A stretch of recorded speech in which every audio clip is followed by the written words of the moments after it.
This is a totally different video to one that I've ever done before, and if nobody likes it, then it'll be the last time I do one like this. But I want to take you on a journey. I want to take you on a journey into the past and possibly into our future. This is going to be 7 years as a Feral Druid. This is going to take us from vanilla, or classic as we know it today, so if we're going into the future, all the way to basically getting ready for Mr. Pandaria, and everything that changed for a Feral Druid specifically over those 7 years. Let's jump back to 2004 and start there. So the Feral Druid as we knew it throughout Classic was actually a completely different story to how it was widely thought of in 2004. If you were a Druid, you healed. You got as much plus healing as you could, even if it meant you were wearing a skirt. And you just spammed healing touch rank 4, until the key on your keyboard broke and then you had to change it to a different key. So instead of spamming 1, you're now spamming 2, and probably by the end of vanilla, all you had left on your keyboard was the question mark key. So it was probably time for an upgrade before TBC launched. If you wanted to try and raid as Feral, you'd have been laughed at because it took years of private server big brains to work out that actually the only viable way to DPS on a Feral Druid during vanilla was to use your level 40 Wolf's Head helm and spend more time in Gnomeregan than any other location in the entirety of Azeroth. Tanking as a Feral also was a rare sight, but one that you would see very occasionally, and even then the stigma attached to the class meant every warrior on your server would have to be offline at that exact moment for the stars to align and you to even be considered to main tank a raid.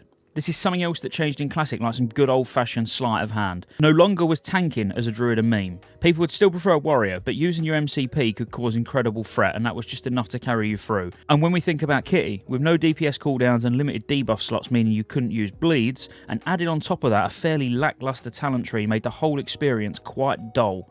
But TBC came, and lots of things changed, which saw flocks of dress-wearing male night elves embrace their inner spirit animal and make that switch to Feral, a switch that they'd never regret.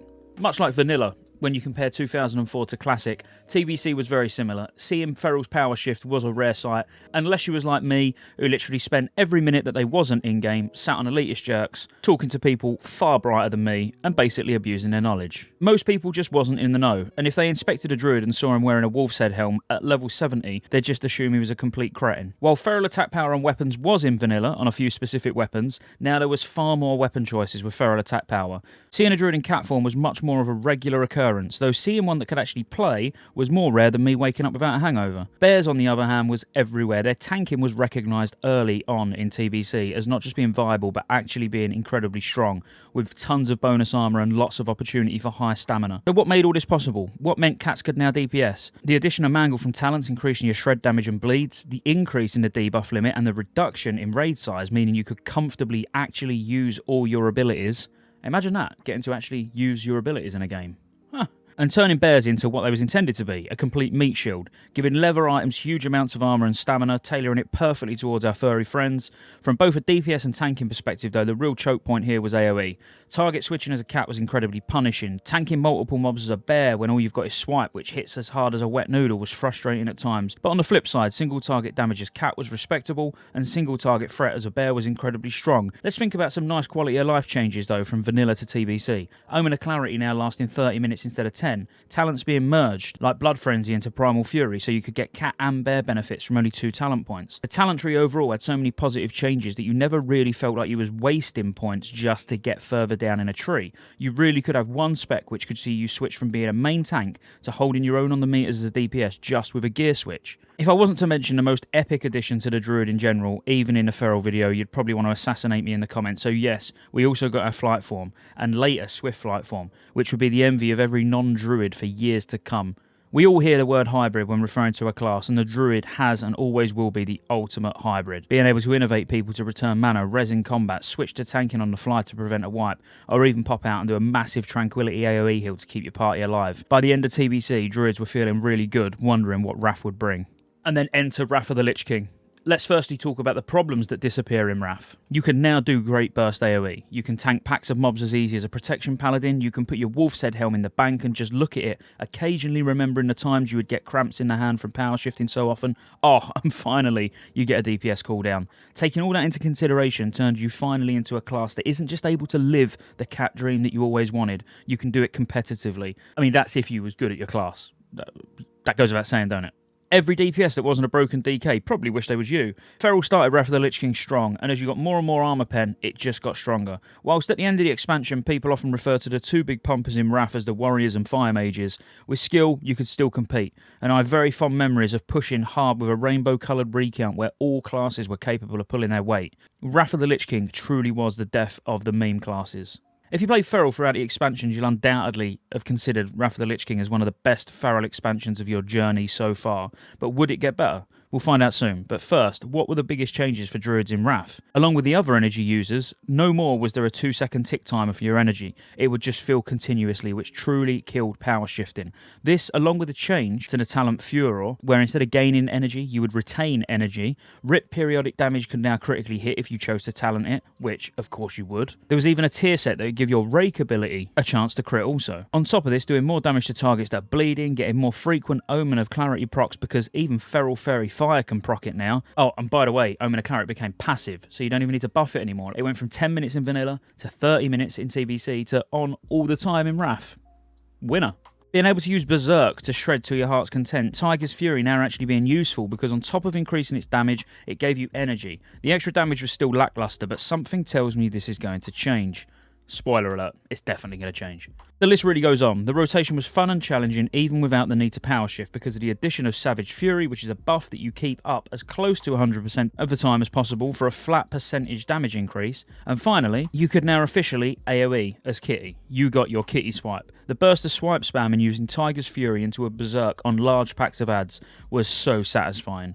Let's also not forget the addition of glyphs, which meant we could increase rip uptime by shredding, hit 2 targets with maul, as well as tons of other options. As for the bear, you can now AoE tank just as well as every other tank. It became the norm for all tanks to be able to AoE effectively and efficiently and start doing crazy damage as well.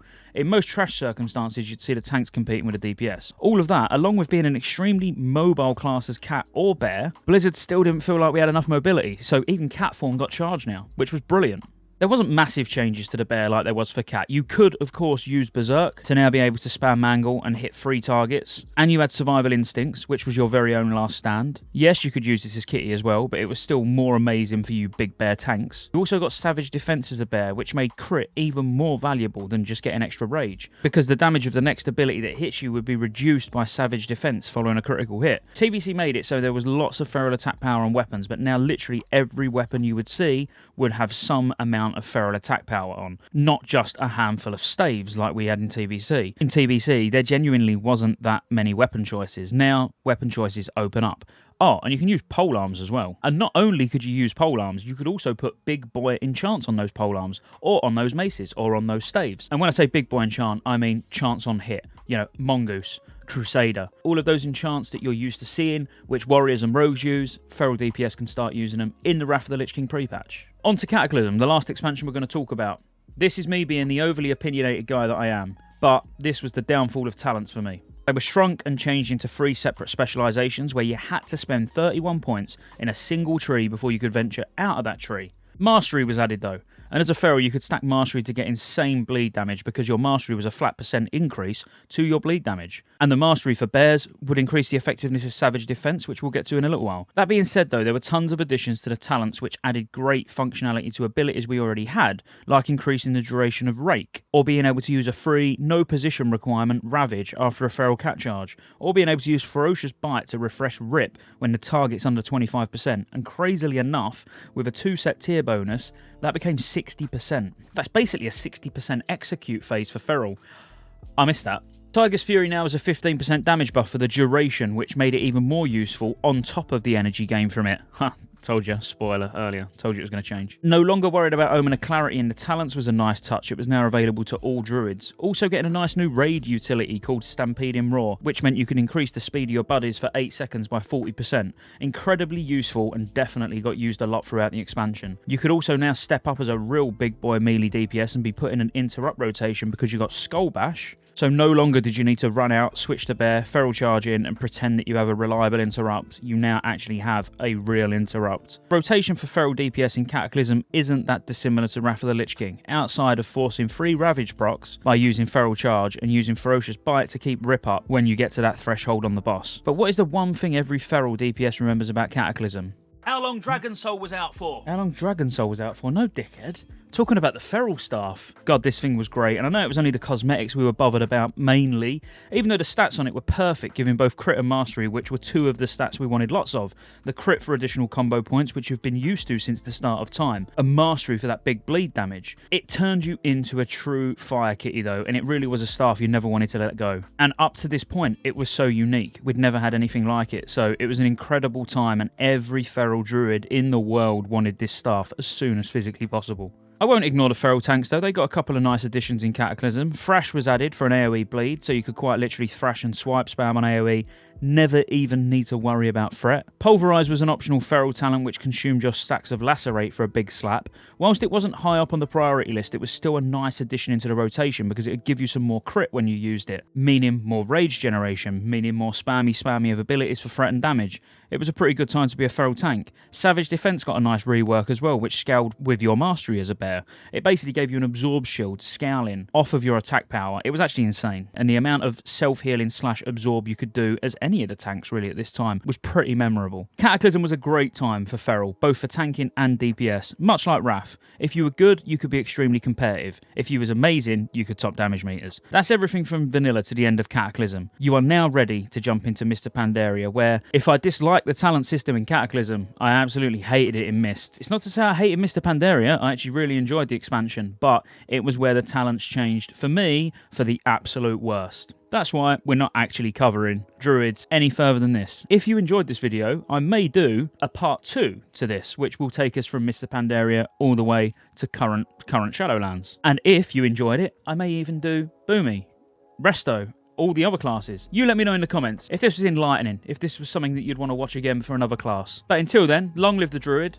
Come check me out on SJ Gaming Live, links in the description below. That's my live stream, by the way. Hit that like button, hit that subscribe button, and I'll see you on the next one.